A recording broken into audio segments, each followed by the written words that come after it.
And good day everyone. Today we are to talk about records and information management. So paano natin mapapangasiwaan ng maayos or paano natin maisasaayos ang records or informations coming in and out of the office kung saan tayo nagtatrabaho or the office where we are situated.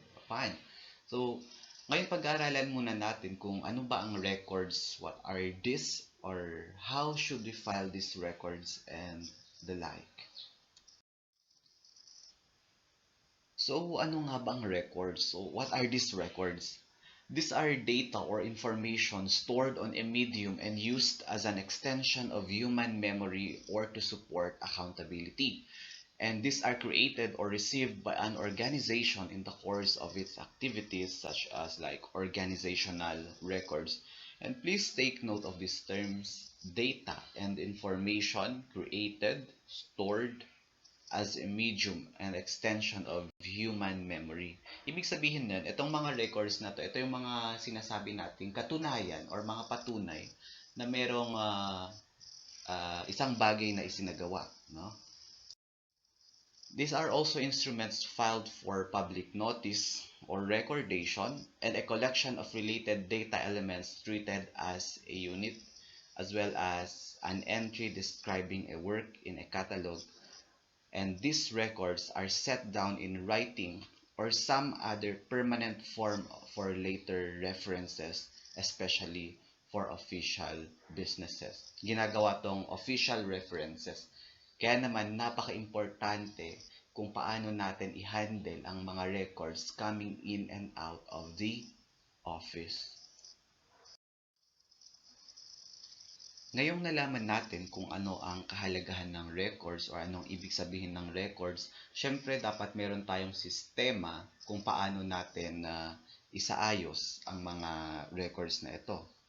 Una-una syempre dito, how should we file this one and how should we index these records that we have obtained or the records that are going out from our office. That is what we call filing and indexing. Ano nga ba ang filing? What is filing? Filing is a process of inserting the proper item to proper folders to make a file and arranging them into a proper filing storage equipment. So when we file, we have to see to it that we have enough space for these records, as well as we should have a file plan on how to put these records into its proper arrangement. Siyempre, unang-una, gagawa tayo ng filing system. At siyempre, kung gagawa tayo ng filing system, meron tayong tinatawag na file. Ano nga ba ang content ng file plan na ito? Unang-una, the type of file arrangement. Ano ang file arrangement na gagamitin natin? We have here three. We have alphabetical, numerical, alphanumeric, and some others which will be discussed maybe in some other videos, but we will be dealing with these three: alphabetical, numerical, and alphanumeric. Pangalawa, pag alam natin yung type of file arrangement, we have to devise file accessibility. How should we access these files? Hindi laman lahat ng records ay i-access ng lahat. Meron tayong tinatawag na limited, o meron tayong tinatawag na top secret or confidential files. So we have to see these ones. And of course, sa mga mararaming records, especially in bigger companies or in bigger organizations, meron tayong tinatawag na index. We have to devise this index, either keywords in context or keywords out of context. Ayan. File arrangement. Ano kaya? Unang-una, alphabetical filing. This alphabetical filing may be topical or classified arrangements. Topical filing arranges files in straight alphabetical order A to Z. Classified filing places related documents under a major subheading.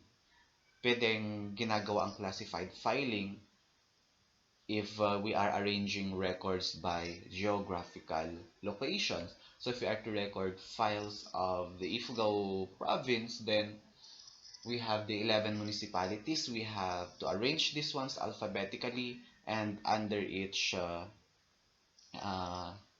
subheading, for example, Alfonso Lista, Banawe, until Tinop, then under each municipalities as subheadings, doon natin ilalagay ang mga files para mas madali. That is what we call classified filing.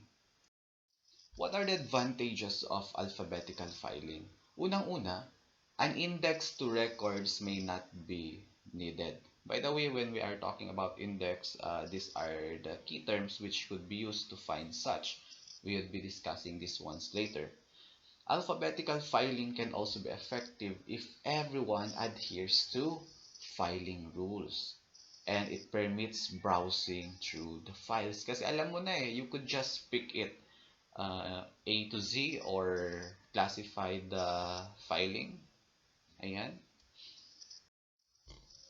However, more misfiling occurrences in alphabetical filings happen than in numerical systems. Misfiles occur frequently with alphabetical filing due to different interpretations of orders. It's A and then just put A. You should also arrange it if it's, for example, from Aaron to Avalon. AA first before AB. Name changes also can cause problems with retrieval. Of course, when we file it through the names, alphabetical names, no? Syempre, pag nag-asawa na yung tao, tapos tatanungin nung nasa front desk anong pangalan, sasabihin niya syempre yung married na ano niya, pangalan niya. And so, pag napalitan yung apelyado niya, sa apelyado ng asawa niya, mahihirapan na naman tayong mag-retrieve. It becomes also inefficient and cumbersome in large systems. Okay? This usually happens in registries, lalo na sa mga pangalan. And unauthorized persons can easily find records because if you just know the alphabets, and I believe everybody knows the alphabets, they could just browse to A's or B's through C's, and they could just easily find records. Mas madali. Next, we have numerical filing. No?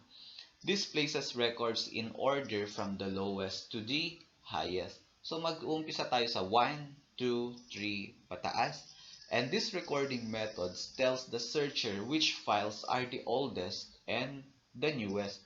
Since we started at 1, then that is considered the oldest. Habang papataas tayo, we tend to give higher numbers to the new ones. So comparing that of 255 to that of 268, 255 is older than the other.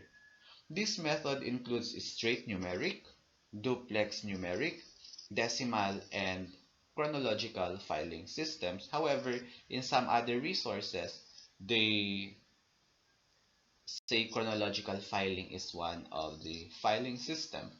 Okay, so when we say straight numeric, ito mismo yung 1 pataas. Pag duplex numeric, meron tayong tinatawag na 1.1, 1.2. Pag decimal naman, kadalasan ito yung ginagamit ng mga libraries. Okay? And then of course, chronological filing or that of using years or dates. For example, nagfa-file ka ng mga graduates in a certain school. Syempre, meron tayong academic year 1945 to 1946, that is one file. And then academic year 1946 to 1947, papataas na yan hanggang 2021, that is what we call chronological filing. What are the advantages of numerical filing? Unang-una, users understand straight numerical sequence quicker than some alphabetical schemes. Pangalawa, filing expansion is easier because new numbers may be assigned without disturbing the arrangement of existing files. As compared to that of the alphabetical filing, if somebody would come and register and the name starts with letter A, for example, you have to see the box of letter A and you have to see to it that you have to file it properly. Kasi syempre, alphabetically yan. AA first, sabi natin kanina, before AB. Pero pag sa numbers, you could just give or assign the number. Kung bago siya, edi yung number na kasunod ng last number na naibigay. So for example, kung dati ang last number niyo is 11, then the new one would be given the number 12. Misfiles can be quickly identified also because the number out of sequence is easily detected if color coding is used. For example, 1 to 10 color blue, and then yung number 9 andun sa color pink, which is from 11 to 20, you would just call it out, pull it out, then ilagay mo doon sa blue. Then makikita mo agad, wala ang number between 8 and 10, lagay mo si number 9, for example. However, the researchers must first look at an index which cross-references the number with the name. This is specifically a problem doon sa decimal filing system sa library, di ba? So, kailangan hanapin muna natin, asan ang humanities dito? Sa 900, for example. Under 900, meron tayong subheadings doon. What are the indexes of these ones? Medyo mahirap hanapin. The file system is always growing in one direction at the end. For example, from 1 to 100, it needs more space. When new files are created and the old ones are retired, file personnel must continually shift the files backwards. So, talagang pinupush natin. Pag kulang sa space, yun ang problema. Just to make room for new files at the highest number end of the system. Problema pag pataas ang filing system mo, lalo na pag sa cabinets ka nagfa-file, mahihirapan ka. It's either itataas mo yung mga old, mahirapan ka mag-retrieval or sa pinakamataas na bahagi ng shelf. Or pag ibababa mo naman, mahirapan kang mag-file, lalo na pag mataas yung bookshelf, doon mo ilalagay sa taas yung bagong number. And of course, we have here the combination of numeric digits and alphabet characters, which is called the alphanumeric filing, which is created as a flexible filing system. With this, subjects may be substituted with alphabetical or numerical codes, and an index is needed to use the system effectively. To that, administrative files and directors correspondence. ADM-002 could be another file for outgoing memorandums or circulars or notes. Ayan. File security is increased because a user must know, as in a purely numerical system, the meaning of codes before accessing files.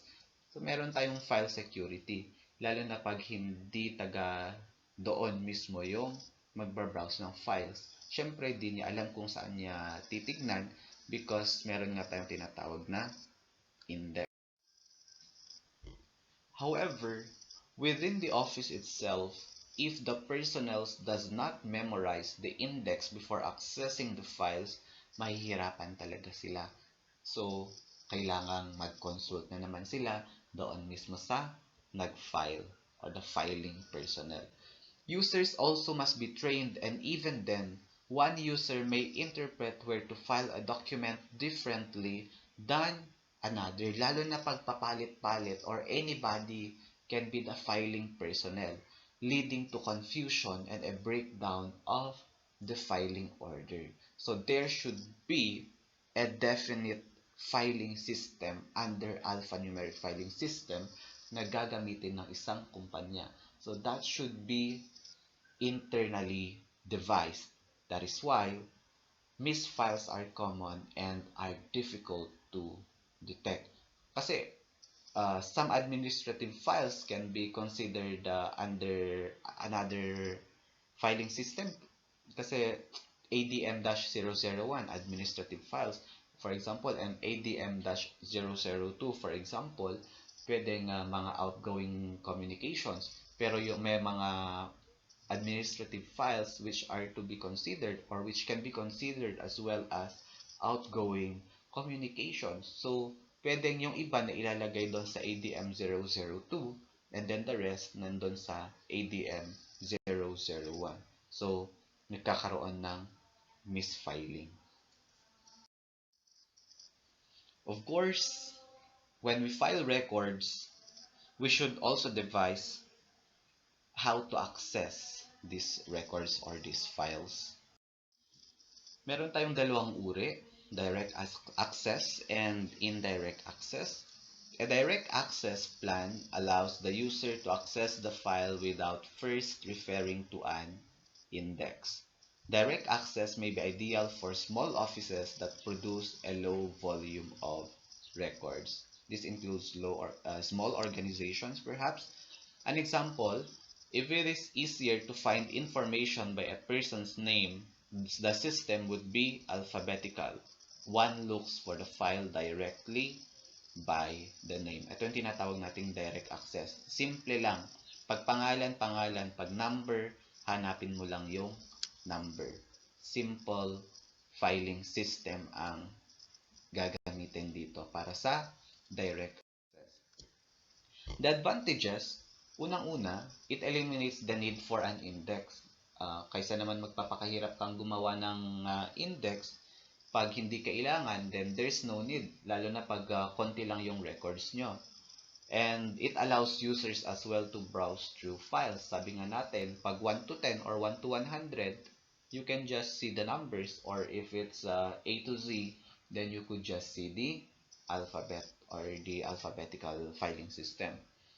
Time associated with filing and records retrieval is reduced. Kasi syempre, hindi mo na kailangan ng index, wala ng subheadings and the like.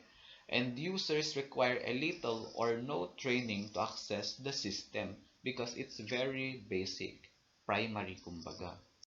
However, if we are to use direct access system for large files or sa large organizations, it could be cumbersome.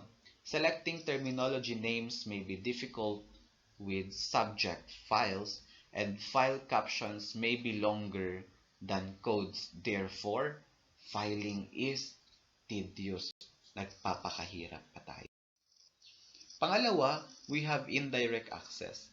An indirect access system requires the use of an index or codes to locate a file, such as assigning a number to a file. Ito yung ginagamit lalo na sa mga libraries. An indirect access system generally is used for large or complex filing systems, and it may require the use of automated equipment to locate the files, as well as knowledge of the coding system. So when you go to the library, dati-rate ang ginagamit natin, card catalog, which contains the index for these files. So, kasi meron silang 0 to 100, 101 to 199 or 200 perhaps. Medyo nakalimutan na natin. Ganon. And then after that one, meron silang mga subheadings, no? Under pure sciences, what are these? Diba? And so, kailangan ng index or catalogs. Ngayon, ang iba gumagamit sila ng OPAC or Online Public Access Catalogs, no? Sa mga libraries. Isusearch mo lang doon yung key term, then lalabas na doon yung mga possible references na naglalaman ng ganong key term. The advantages of an indirect system includes the following. Codes are easier to note and refer to on a document or folder than word captions. Pangalawa, sorting is easier. Napakadali na lang, lalo na pag online public access catalog, OPAC. Okay? Greater accuracy in filing and retrieving is achieved with the use of codes, and security of the files is enhanced because users unfamiliar with the system will have difficulty accessing documents. However, User access is dependent on the accuracy of the index. So, oras na nagkamali yung index na ginawa ng filing personnel, mahihirapan tayong maghanap ng file or record. Pangalawa, coding and indexing are time-consuming. Napakalaking oras ang gugugulin just to code and index the records or the files, lalo na sa mga big companies, big libraries, big organizations. And browsing is not feasible, especially pag gusto mong i-browse isa-isa talaga, hindi yan recommended kasi napakaraming files niya. And we're talking about index almost on every slide. Ano nga ba ang index or indexing? Indexing is deciding where to file a record. Okay? In some offices, the person releasing the material marks the index reference or the code. Some of the most common suggestions for selecting indexing references. Unang-una, pwedeng gamitin ang name ng firm or the individual or the subject or name within the body of the letter. Pangalawa, special file section title were maintained, for example, job application. And kadalasan sa mga offices na pinupuntahan natin, ito yung ang indexing na ginagamit nila, for example, incoming communication, outgoing communication, and the rest. So, tatlong layers yun. Makikita mo sa table ng secretary, andon sa isang banda, incoming communications, then nasa baba, outgoing communications, and then other pertinent files. Tatlo yun. Index is the reference to the relative index for the files, may give some clues as to selecting a category for an item that is difficult to index. Going back sa explanation natin kanina, pag ang index mo lang, outgoing communications and incoming communications, di mo na kailangang ilagay doon yung tinatawag nating ADM-001 na memos, ADM-002 circulars. So you could just put in there lahat sa incoming communications or outgoing communications. An index is a dictionary type listing that shows all possible words and word combinations by which material may be requested. The items are arranged in a searchable order such as alphabetical, numerical, chronological, hierarchical, or arbitrarily systematic. Isa-isahin natin yan mamaya. The index is also a cross-reference system because it contains all titles under which material may be filed. If the index is kept on cards, additional information such as the status of the file when it began may be accumulated about the file itself. Medyo old na to, kadalasan ito yung ginagamit nila sa mga libraries, yung card catalog, andon yung name ng book, andoon yung kung ilang copies ba yan, kailan niya na-publish, pero may i-classify na naman doon kasi nga gumagamit sila ng decimal, Dewey Decimal System sa library. Pero ngayon, we can just use a combination of informations or a combination of words found on certain books para magkaroon tayo ng cross-reference para masala natin kung aling mga books ba doon or mga references ba sa isang library ang merong ganon. An index is known by many other names depending on the body of knowledge that it covers. So it can be called a dictionary, a thesaurus, a catalog, authority list, access guide, or a relative index. The subject headings contained in the index may also be known as keywords, topics, items, concepts, or descriptors. Ito yung tinatawag nating mga keywords or ito yung mga ginagamit natin to cross-reference para salain natin for us to screen If we just type these keywords or topics or items or concepts, lalabas doon ang mga references which could possibly contain what we are looking for. This is not to imply that the words can be used interchangeably, but rather that the concept is basic to a searching system. Bakit may index kasi? Ano bang function ng index?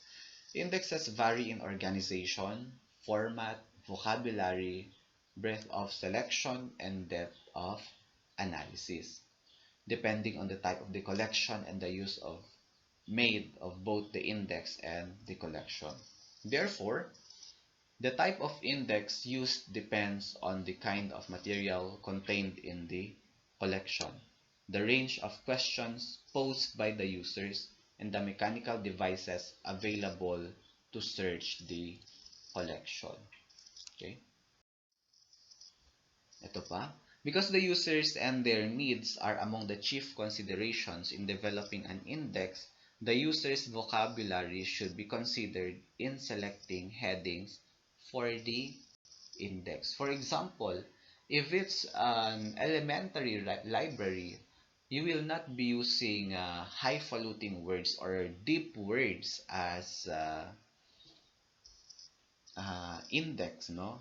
These headings should be used consistently so that users can develop a frame reference. Hindi yung paiba-iba almost every month. Going back sa sinasabi natin kanina, the user's vocabulary should be considered when we select headings for the index. We have to see to it that our clients should be knowledgeable of these terms so as that we will be avoiding confusion on how they will be accessing the files through this index. The form of multiple word headings depends upon the kind of material indexed and the search habits of the prospective users.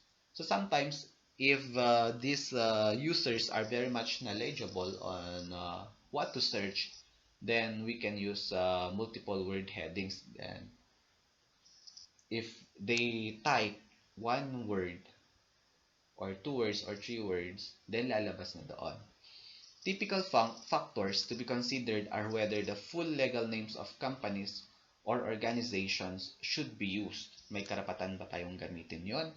Whether the users of the file are familiar with this, and whether some cross-referencing would be helpful. So going back kanina, sinasabi nga natin, when we use these subheadings or this word headings, it should be compatible with the habit of the users when they seek files, when they seek references. Okay? Dapat compatible yon. Ito yung sinasabi natin kanina, the types of indexes. Unang-una, synthetical index brings together like items or concepts as in coordinate indexing system. Analytical index isolates single items or concepts as in index of specific topics to information included under broader headings such as encyclopedia index. Hierarchical index is based on an orderly relationship of items or concepts such as in classified index. So it's under hierarchy, kung oldest to newest or the quality of an index. The quality of an index depends on a compromise between user requirements and production capabilities such as cost, time limits of preparations and publication, overall size, and the skill of the indexers and other personnel. Again, it's a compromise between user requirements and production capabilities. Dapat compatible ang mga yan. Paano pag hindi alam ng users ang ginamit na indexing system ng filing personnel? There should be compromise. The index should encompass the entire collection and exceptions should be noted. Exceptions would include limited use of generic names, limited cross-referencing of synonyms, name changes restricted to the last few years. An index should supply information not actually found in the collection when that information facilitates the use of the index. For example, full names, name recently adopted or changed, generic names, and so forth. Ito yung mga tinatawag nating exceptions. Dapat specific ang gagamitin ng mga index. That is why, meron tayong tinatawag na catchword indexing. Dalawa yan. Unang-una, KWIC or the keyword in context. Keyword in context derived indexing wherein words and phrases are directly extracted from the contents of the document to represent its subject content. Kadalasan, ang ginagamit natin na keyword in context if we are to file communications is yung subject of the communication itself. Title-based indexes are the most common type of derived indexing as illustrated by the keyword in context or the KWIC indexes. Ayan. So, ayan. Pag keyword out of context, medyo generic siya. They would just pick some words. Diba? They would pick some words within a certain file or a certain record as the keyword reference, no? Pero kadalasan, mahirap may screen yun kasi pag halos magkakatulad ang subjects ng mga information na yun or records ng mga yun, mahirapan kang hanapin kung alin ba doon yung hinahanap mo. Okay? So, this is the end of the part 1 of the lecture on managing records and information. And I would like to give you an activity, and that is to choose which filing system should be used in the barangays. Okay, I repeat, which filing system should be used in the barangays? Please explain your answer, and for my students, please pass it to the Google Class assigned to you. And for those who wish to answer but are not in my class, you can write your answers on the comment box down below, and we will try to answer those ones together. Thank you very much for listening.